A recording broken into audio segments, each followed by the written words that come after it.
Hey guys, I wanted to give you a quick update on the car.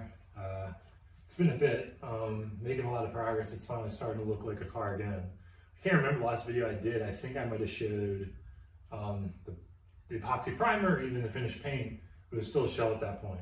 So what I wanted to do with this is just kind of walk you around, show you the status of everything, maybe show you a little bit with what I'm doing today on some additional wiring on the battery. And just basically get you caught up to date. So first, let's just do kind of a pan around the car. You can see front suspension is on, headlights were on for electrical testing. Kind of starting to get some of the interior back together. Some of the wiring's still a little bit of a mess, but getting there. Rear bumper back on.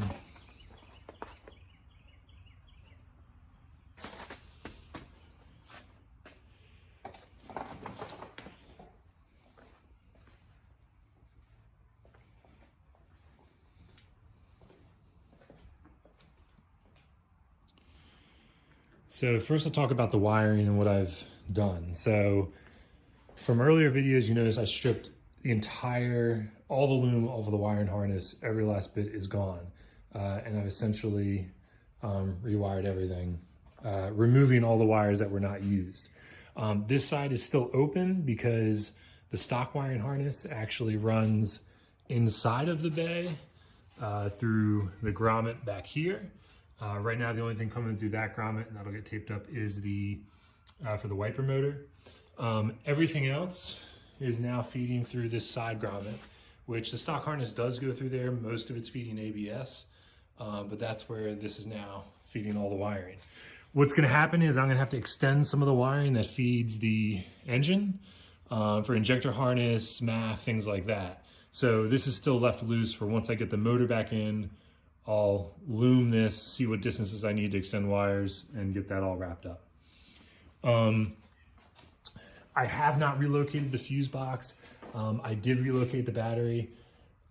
Some people will locate the fuse box down where the ABS once was, right here. For right now, I'm just gonna leave it where it's at. My biggest concern is just, I just wanna make sure everything's working, and I'm trying not to redo too much other wiring till a little later on. If you come on the other side, you can kind of see the finished wiring product. So I used a split loom. You could do a solid loom, but you'd have to de-pin to feed all the wires through. And there was no way I was ever gonna do that for the car. So just gives you a sense of how clean everything's looking, kind of brand new. I'll trim all of these obviously. But literally every single loom was removed. The tape I used, it's funny, I used to use regular electrical tape, but this is called it's called automotive kind of harness tape, but it's like butchering the word, self-amalgamating? It sticks to itself. That's basically what it does. Inside here, one thing I was kind of excited about was the fact that the stock harness is actually attached to the dash. So when you pull the dash, you have to unplug a bunch of things. I will have certain things plug into the dash, but now my stock harness is just attached to the car, and then the wires all plug into the dash when I fit it back in. Things were set up temporarily just to test to make sure things are working, and it did, which was a big relief. So I had turn signals and everything like that. The carpet is in here just to test fit and make sure that because I removed some floorboards and things, I wanted to kind of see how the stock carpet was going to fit, but I'm going to be going over top of it by gluing a new thin layer of carpet to it. Some people will dye this, but at the end of the day, I mean, some of this gunk and stuff, you're really not going to get it back to looking like new. And some of the dyes I've seen don't really get a black carpet look, which is what I want. So I'll be going over top of that. Similar to what you see people do with headliners. You kind of reskin it with new fabric. Obviously the cage is all looking good. I'll talk a little bit about the battery relocation.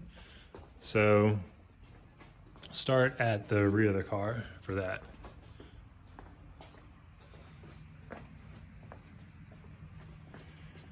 So my battery is now going to sit back here. I do have to secure it, obviously, I'm still redoing some of this, but basically off the power, it goes to a 200 amp breaker. So that's real nice. Instead of swapping fuses, if it draws more than 200 amps, just reset it. Some people over time will like try 200 amps, then try 150 amps, kind of running the smallest breaker, but having no issues with the car. It's kind of the safest thing to do. But for right now, I'm running 200 amp. 0 gauge wiring is what's used.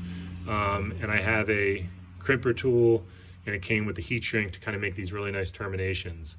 So that's that. So then off the battery, it then goes through new grommets that I installed. So these are actually pretty sweet. It's like a plastic fitting that goes on both sides. It gets you like a watertight seal, and then you don't have it scraping against the sharp edge of a metal after drilling the hole. So you have power feeding in, power feeds in, come around here, feeds to a kill switch. So basically that's off. You can, plug it when it's off or whatever. I still have to screw it in, but just trying to get like a dark black screw. And that is on basically. So then what that looks like under here, you can see the wires feeding to that for like power feed in, power feed out.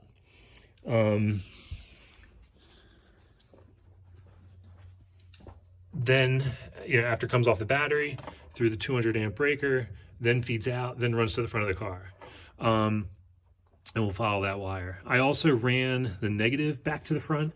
Some people do it. Some people are like, well, just ground it to the car. The car's all grounded anyway. I've done so much changes to this wire, and they're just paranoid. So while I was here, I'm like, I'm just throwing it in. Big deal, a little bit of extra weight, but don't have to stress it. So then these two wires feed up front, so you can kind of see how I've routed them, everything back in there. And again, like the entire harness is all redone, brand new. Give you a look at some of that. So now let's go to the front of the car. I'll show you how it feeds down in here. So there you see the wires coming from there. They then come down in here, tuck underneath the carpet. And then we end up over here. So try to get you a decent angle. You'll see the one power feed going out that grommet there.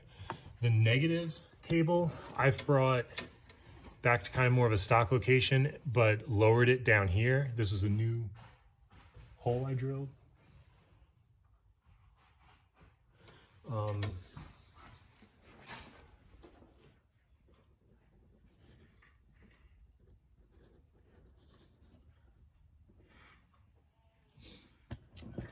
Let's get you. So that's that other side of what the grommet looks like.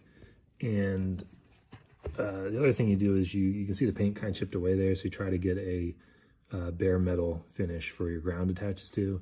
Then I'll probably have another ground come off of here and connect to the trans ground or whatever the stock grounding point is. That power wire, will feed up along here, similar to the other side, which is not secure yet. It goes to this block, which goes from 0 gauge down to 4 gauge. 4 gauge feeds the fuse box. Another 4 gauge will feed the alternator and starter for that setup. The stock setup, the starter still feeds after it comes through the fuse box, so that's kind of how mine's going to be. I'm not running direct wire. I don't know. I just didn't want to change too many things, not know what I'm doing. This wire you see feeding off of this fuse box, which is basically off that main power, is now my fuel pump hot wire. So it comes down. I still have another 30 amp fuse here, just because I had that with the stock setup and whatever, I threw it back in there again. And then this runs all the way back to the rear. I was going to tap it off the back battery instead of kind of coming to the front and then running back, but it was just a little messy. So I ended up doing that. But now talk about the front subframe. So nothing special here with the paint. I literally just wire wheel it and use a stripper disc to get as clean as I can. and then I paint it with just a Rust-Oleum rust inhibitor paint. That's what I'm doing for pretty much all the suspension, lower control arms, steering knuckle, and things like that.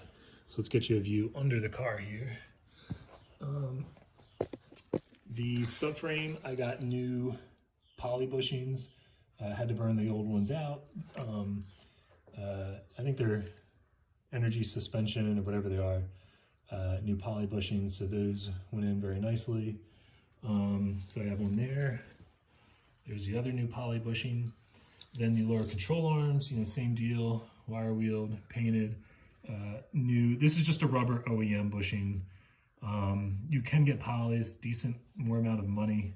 And right now I'm just trying to get, not to go too crazy and get this car running again at this point. So that's what you see there. New ball joints in the steering knuckle. New hub. I put, you know, obviously I already had the rotors, but this is a new hub. And I already had like a slotted rotor and things like that. So nice to have all that. And I already had the Megan coilovers there as well. Come back around here, just trying to paint everything. Brake booster got painted, things like that. These are new chromoly lines. People that can do really nice bends on brake lines, more props to them. I did this like a few times and would get to the end and then accidentally kink and then you start all over. So like I may end up replacing this with just sourcing these long braided lines.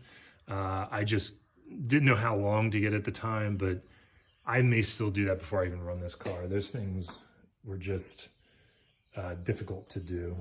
Might have just been me.